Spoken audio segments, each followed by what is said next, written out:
Well, we're talking about housing and prices. Last month, more than 1.5 million homes were in some state of foreclosure nationwide, and it's created a whole new industry of foreclosure relief. But it turns out they aren't just targeting homeowners who might be in trouble. The I-Team's Michelle Mortensen explains in today's 8 on Your Side report. Yeah, imagine getting a letter in the mail saying you're in foreclosure. Quite alarming, right? Ugh. Especially if it's not true. Yeah. Absolutely. What do you do with that letter? Do you ignore it? Do you call them on it? Well, one man actually called 8 on Your Side when he got a letter like that, and, well, we took care of things.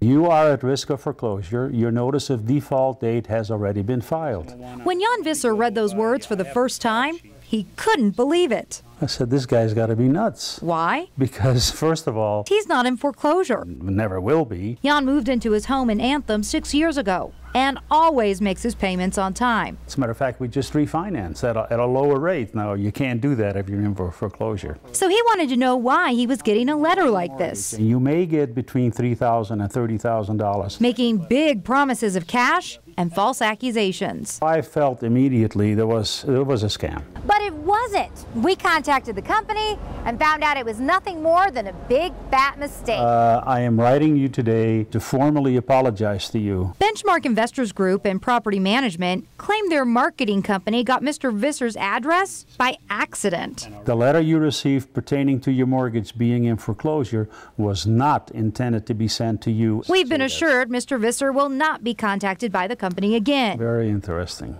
And we made sure he got this formal apology. And I'm very sorry to have inconvenienced you with this letter. Jan's just happy to know someone wasn't fishing to scam him or others. Yeah, they make it look very official, you know. Now, Benchmark told 8 on Your Side that about 2,000 people in all were mailed letters like that one. And as a result of our investigation, everyone who was unnecessarily contacted was sent an apology letter. Well, isn't that pleasant? Yeah, you don't hear about that every day, right? No.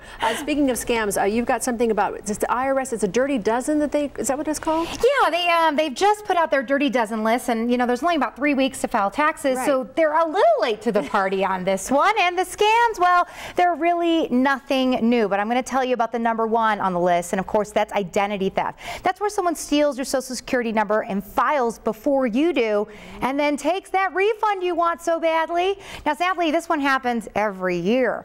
It's actually the biggest reason why many people this year have seen a huge delay in getting those returns, or refunds, I should say. As I told you a few weeks ago, the IRS is taking extra precautions to make sure you get your refund, which is causing delays. And before you complain about that delay, get this. Those extra precautions, they work.